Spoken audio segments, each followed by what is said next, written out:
حسن واحمد فتحي وشريف عبد الفضيل، انما فتحي شكله هو اللي واخد وضع الاستعداد. بالفعل فتحي تسديده قويه، جول!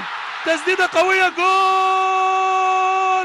خطفت الانظار يا سلام، خدعت الجميع وكله فرحان، لان زي ما بقول لحضراتكم محدش منتظرها بالشكل ده.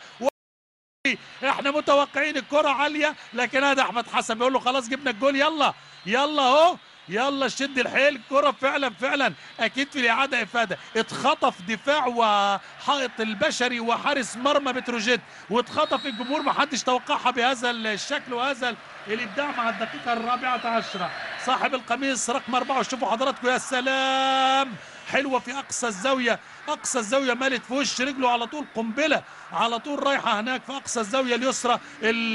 الحائط انفتح وعكس اتجاه. يرافق المباراة كابتن حسام الجوهري، يراقب التحكيم. شوف سيد معوض، سيد معوض، الله الله الله الله الله الله، يا فرحتك يا فرحتك يا سيد، يا فرحتك، حاسس بيك، حاسس بيك بقالك زمان نفسك تجيب جول.